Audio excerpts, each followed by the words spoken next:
Bible quiz. ലൂക്കോസ് എഴുതിയ സുവിശേഷം 6-ാം അധ്യായം. ചോദ്യങ്ങളും ഉത്തരങ്ങളും. ഒന്നാമത്തെ ചോദ്യം. ശബത്തിൽ ശിഷ്യന്മാർ കതിർ പറിച്ച് കൈകൊണ്ട് തിരുമ്മി തിന്നുന്നത് കണ്ടപ്പോൾ പരീശന്മാരിൽ ചിലർ ചോദിച്ചത് എന്ത്? ഉത്തരം: ശബത്തിൽ വിഹിതമല്ലാത്തത് നിങ്ങൾ ചെയ്യുന്നത് എന്ത്? രണ്ടാമത്തെ ചോദ്യം. പരീശന്മാർ ശിഷ്യന്മാരോട് ചോദിച്ചതിന് മറുപടി പറഞ്ഞതാര്? ഉത്തരം: യേശു. മൂന്നാമത്തെ ചോദ്യം. പുരോഹിതന്മാർ മാത്രമല്ലാതെ ആരും തിന്നരുതാത്തത് എന്ത്? ഉത്തരം: കാഴ്ചയപ്പം. നാലാമത്തെ ചോദ്യം.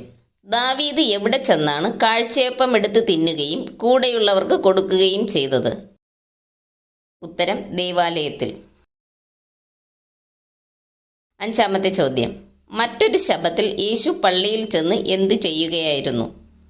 ഉത്തരം: ഉപദേശിക്കുകയായിരുന്നു. ആറാമത്തെ ചോദ്യം. മറ്റൊരു ശബത്തിൽ യേശു പള്ളിയിൽ ഉപദേശിക്കുമ്പോൾ ശാസ്ത്രിമാരും പരീശന്മാരും എന്ത് നോക്കിക്കൊണ്ടിരുന്നു? ഉത്തരം: യേശു ശബത്തിൽ സൗഖ്യമാക്കുമോ എന്ന്. ചോദ്യം. ശാസ്ത്രിമാരുടെയും പരീശന്മാരുടെയും വിചാരങ്ങൾ അറിഞ്ഞതാര്? ഉത്തരം: യേശു.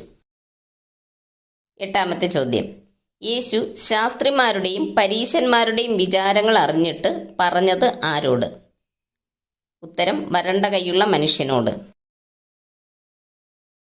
ഒൻപതാമത്തെ ചോദ്യം. എഴുന്നേറ്റ് നടുവിൽ നിന്ന് വരണ്ട കൈയുള്ള മനുഷ്യനോട് യേശു പറഞ്ഞതെന്ത്? ഉത്തരം: കൈനീട്ടുക.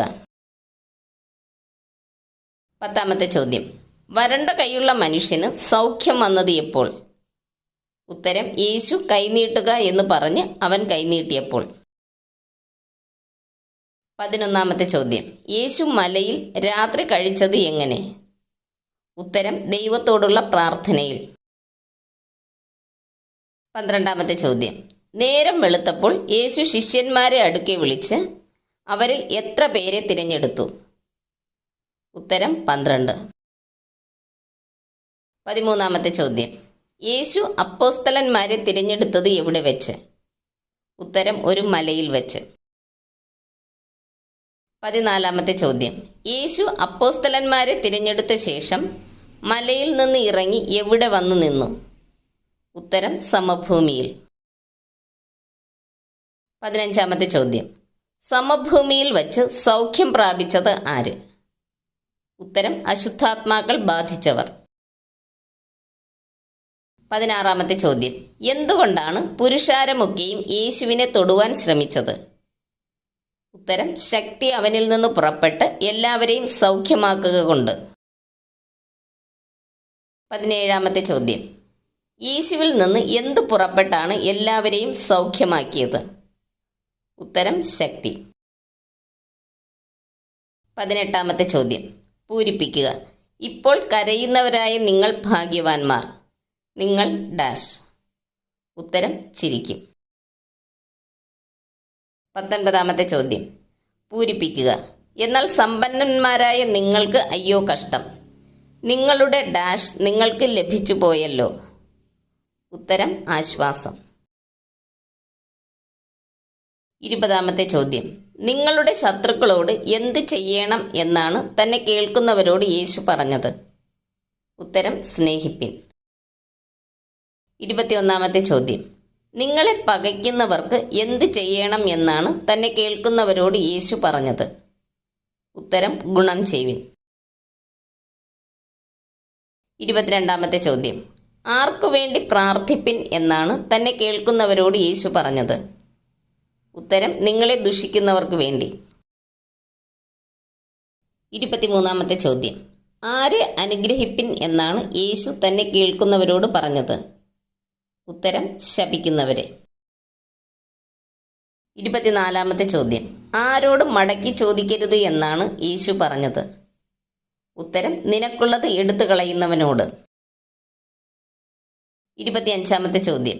പാപികളും ആരെ സ്നേഹിക്കുന്നുവല്ലോ എന്നാണ് യേശു പറയുന്നത്? ഉത്തരം: തങ്ങളെ സ്നേഹിക്കുന്നവരെ. 26ാമത്തെ ചോദ്യം. എപ്പോൾ നിങ്ങളുടെ പ്രതിഫലം വളരെയാകും എന്നാണ് യേശു പറയുന്നത്? ഉത്തരം ശത്രുക്കളെ സ്നേഹിപ്പിൻ, അവർക്ക് നന്മ ചെയ്വിൻ, ഒന്നും പകരം ഇച്ഛിക്കാതെ കടം കൊടുപ്പിൻ. 27-ാമത്തെ ചോദ്യം. അവിടുന്ന് ആരോടെല്ലാം ദയാലുവാണ് എന്നാണ് യേശു പറഞ്ഞത്? ഉത്തരം നന്ദി കെട്ടവരോടും ദുഷ്ടന്മാരോടും. 28-ാമത്തെ ചോദ്യം. ശിഷ്യൻ ഗുരുവിന് മീതെയല്ല, ഗുരുവിനെ പോലെ ആകുന്നതാര്? ഉത്തരം അഭ്യാസം തികഞ്ഞവനല്ല. 29-ാമത്തെ ചോദ്യം. മുള്ളിൽ നിന്ന് അത്തിപ്പഴം ശേഖരിക്കുകയും ഞെരിഞ്ഞിലിൽ നിന്ന് എന്ത് പറിക്കുകയും ചെയ്യുമാറില്ല? ഉത്തരം മുന്തിരിങ്ങ. 30-ാമത്തെ ചോദ്യം. യേശുവിൻ്റെ അടുക്കൽ വന്ന് തൻ്റെ വചനം കേട്ട് ചെയ്യുന്നവനെല്ലാം ആർക്കു തുല്യൻ?